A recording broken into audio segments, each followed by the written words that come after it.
आणि सर्व स्टेज खऱ्या अर्थानं झेडपी आणि तालुका पंचायत चालू झाल्यापासून आपलं बैठकाचं कुठल्या ना कुठल्या निमित्तानं सत्र चालू आहे. वक्ते खूप आहेत. आता मला ह्यांनी श्रीराम कारखान्याचं व्हाईस चेअरमन मी 20 वर्ष झालं होऊन गेलेलो. आता मी काय व्हाईस चेअरमन नाही. परिस्थिती अशी की खरोखर श्रीराम कारखान्याची परिस्थिती महाराज साहेबांच्या बरोबर बी आम्ही महादेवबाबा पवार सगळ्यांनी मिळून म्हणजे खूप मोठं कर्ज अशातला भाग नव्हता, परंतु चालवायला हनुमंतराव अण्णांचा ऍक्सिडेंट झाला आणि आम्ही सगळी बऱ्यापैकी त्यातलं नासमज असल्यामुळं महाराज साहेबांच्या बरोबर बैठका केल्या, पवार साहेबांच्या बरोबर बैठका केल्या, अजित दादांची बैठका केल्या, तो कारखाना बाहेर काढण्याच्या दृष्टीनं प्रयत्न केला. खरं ही सगळं करत असताना बाबांनी कधी म्हणजे बाबा त्या दिवशी पण महाराज साहेबांच्या ऐवजी तुमचंच नाव सारखं माझ्या तोंडात येत होतं. महाराज साहेबांनी कधी दुजाभाव केला नाही. माझंच एक उदाहरण मी सांगतो. मी विरोधात काम करत होतो. इथंच नाही, बारामती पासून सांगलीपर्यंत आमची रासप जानकर साहेबांची या ह्याच्यातनं आम्ही काम करत असताना सुद्धा कुठं काम जर निघालं तर महाराज साहेबांनी कधी मला अंतर दिलं नाही. महाराज साहेबांनी ज्या वेळेस माझ्यावर बी काही जबाबदारी टाकल्या मी बी ते पूर्ण करायचा प्रयत्न केला. महाराज साहेब म्हणले की आता तो मला विरोध करायचा नाही, आपल्याला हा कारखाना आपल्या सभासदांच्या मालकीचा जर ठेवायचा असला तर आपल्याला हे जमिनीचा तुकडा कुठेतरी काढावा लागेल आणि त्याशिवाय आपला हा सभासदांच्या मालकीचा कारखाना राहणार नाही. ह्या दृष्टीनं ज्या वेळेस मी त्यांना काय सांगितलं, त्यांनी मला काय सांगितलं, त्यावेळेस मला विश्वासातच म्हणले तुम्ही सांगा महाराज साहेबांना. महाराज साहेबांना मी फोन केला. महाराज साहेब होते मुंबईमध्ये, अधिवेशन चालू होतं. अधिवेशनात गेल्यानंतर फोन पण झाला. परत मी 6 वाजता फोन केला. अरे मी त्याला सांगितलं होतं ते काम करायला. म्हणलं महाराज साहेब अजून मला रिप्लाय नाही. जे त्याची गाठ पडल्यावर त्याला जे ठोकला.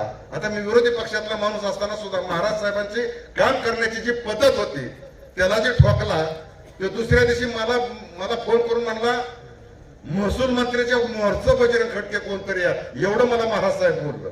म्हणजे काम करण्याची. आणि मी त्या दिवशी बाबांना सांगितलं आता इथून पुढं आम्ही विरोधात असताना काम म्हणजे तुम्ही सांगितल्यानंतर आम्ही बी कामं केली त्या पद्धतीनं. आता विरोधकांना आता आपल्याला काही परिस्थिती आता आपल्याला पहिल्यांदा सत्ता मिळवायची.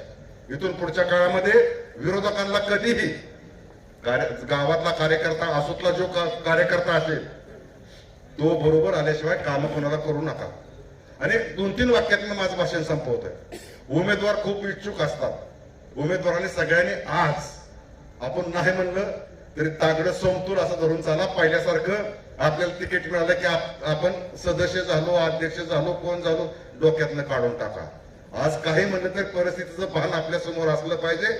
हा ठीक आहे, आपण आग्रहाने प्रत्येक गावात माझ्या गावाला मी तिकीट मागतोय, प्रत्येक गाव आपापल्याला तिकीट मागतोय, पण ह्यांच्यावर सोडून द्या ना का कुठलं तरी काम. त्यांना का त्यांचं काम करून द्या, त्यातला चांगला उमेदवार बघतील. आणि या समोरच्या आहेत ना, आता तुम्ही बीजेपी वरणाचं नका बोलू, पंतप्रधानापासून गावातल्या तळागाळातल्या कार्यकर्त्यांपर्यंत काय अडवते ती, आरून धरून नेते ती. बरं झालं बाबा आमच्यातली काय थोडीफार गेली म्हणून इथे स्टेज पशी तरी आम्हाला बसायला मिळालं. किती गेली लाजा तरी वाटायला पाहिजे त्या थोड्या. अरे काय करायचं राहिलं होतं तुम्हाला, आम्हाला काही न करता आम्ही आमच्या खांद्यावर जो घेऊन आम्ही मोठ्या ताकदीनं लढतोया. ही पद्धत चुकीची आहे. काय करायचं राहिलं तुम्हाला आता पंतप्रधान किंवा मुख्यमंत्रीच करायचं राहिलं असेल, एवढ्या पदापर्यंत नेलं. पाण्याचा प्रश्न कोणी सोडवला. मी माणिकराव सोनवरकरांच्या घरात बसलो होतो तेव्हा तो फोटो बघितला. महाराज साहेब बाबा हे सगळे त्या पाण्याचं पूजन करतायत. कसलं पाणी, कुणी आणलं, काय झालं. बापूला तळमळती, तानाजी बापूंना पाणी आपलं खाली जातंय, आपला हा भाग उजाड होणार आहे त्याची तळमळ त्यांना लागली या. आणि अपुरवड्या मारायचं वय आमचं पाणी खाली घेऊन चाललाय. बरं चाललाय, तुम्हाला खासदार व्हायचंय, आमच्या इकडे आहे घटती फार म्हणून.